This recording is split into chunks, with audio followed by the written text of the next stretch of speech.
All right, welcome back to the Elias Macko Show. The fallout from the SAAQclic fiasco continues to escalate. Quebec now launching 2 investigations following a damning report from the Auditor General, revealing major issues with the Quebec Auto Insurance Board's online system. Originally budgeted at $638 million, we're now up to $1.1 billion, and it's probably going to exceed that figure. Let's try and figure out what's going on here. Of course, Quebec's opposition parties are calling for accountability. Victor Henriquez joins us now, Public Affairs and Crisis Management Specialist over at Public Stratégies and Conseils. Victor, welcome to the show. Thank you, Elias. Good morning. I want to ask you, where do you think the SAAQclic scandal begins? What year? Because I hear all the opposition parties and the SAAQ government, they're bickering over, well, this actually began in 2012, or it began under the Liberals, or it's all Eric Kerr. How do you see it? Where does the SAAQclic scandal begin with you? It's very hard to know because that's exactly the main problem, is that we don't have the answers to know exactly when it started.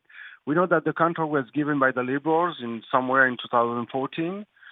We know that the Liberals changed a few rules in 2017 and the CAC continued in 2018.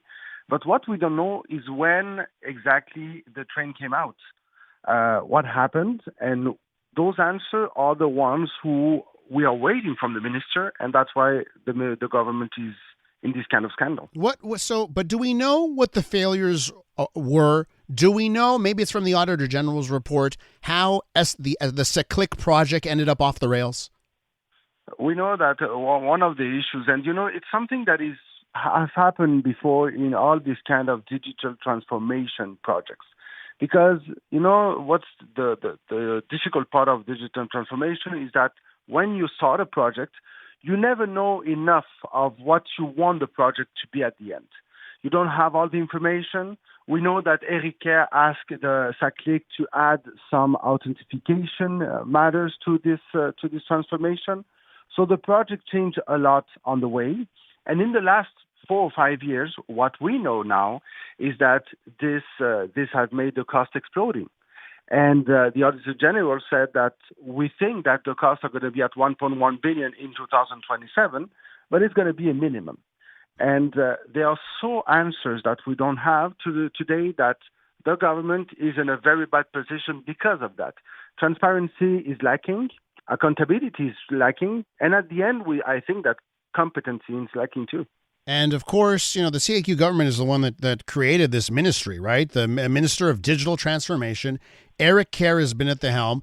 Let's talk about him. There's more bad headlines surrounding him this morning in the newspapers. Just how bad does this look for Eric Kerr, and how much longer do you think he'll be in his post? I think it's a question of hours, Elias, because sincerely, you were talking before about how when a politician lies, should he stay or not? And today we know now that Minister Kerr, who said that he didn't know about this issue, knew about it. We know that his deputy minister knew about it. We know that he had a few meetings where he was informed of the issues and of the explosion of the costs.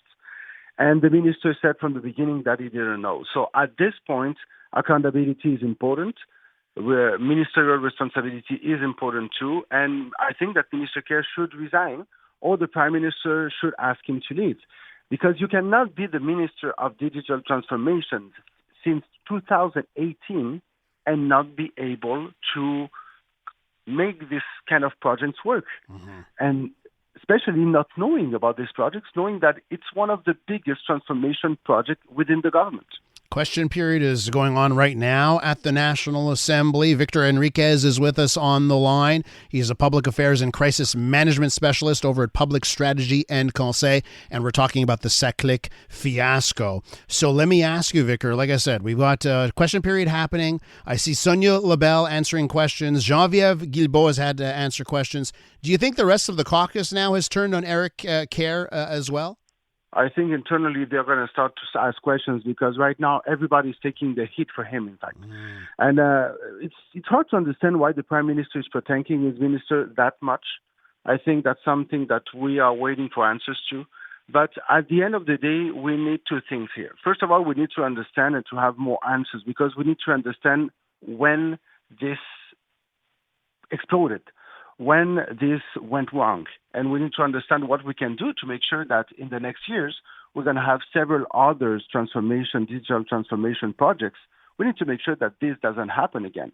And it's pretty clear for me that transparency is lacking and that the government has not been able to give confidence to the people. And that's the role of the government. That's the role of politicians. Politicians should explain things so people can understand and make their choices. And I go back to why the SAAQ is even in power to begin with, right? And the promises they made when they were first elected in 2018. I know 2026 is still a long way when we look at the next provincial election, but just how damaging is this to the SAAQ when it comes to the next election, or even in the short and medium term? You know, the thing is that we all know, and you've been watching politics for many years too. People don't have a very long memory. But you're right. The Quebec government came in saying that they were going to be good managers. That's the promise they made to people. So that's why today I'm very surprised to see how the Prime Minister protects his minister, how he's not making them accountable for the mistakes that they did or for the lack of information that they got. And we need to make sure that we have people who give explanations. Members of the board, for example, who were there for many years, who accepted this kind of new contracts, the changes in the contracts.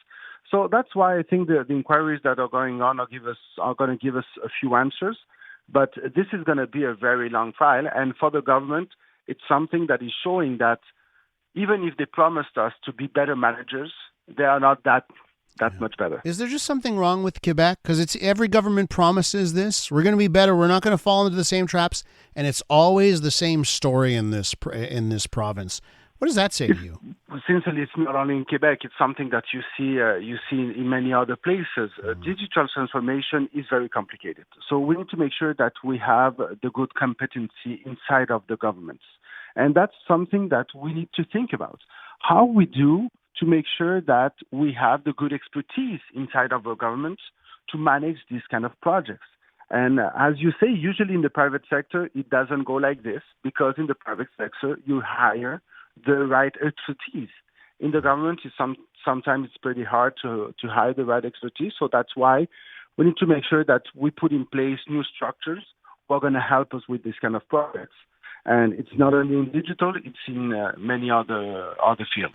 Victor, I really appreciated our chat. I'll let you know that Henriquez, rising in the National Assembly, answering questions this morning in a question period. I've got the clock now, the Henriquez firing clock. The countdown is on. We'll see what happens through the rest of the day. I'm pretty sure we're going to have the chance to talk again about this. Absolutely. Victor, thanks so much. Talk soon. Have a good day. That's Victor Henriquez from Public Strategy and Conseils.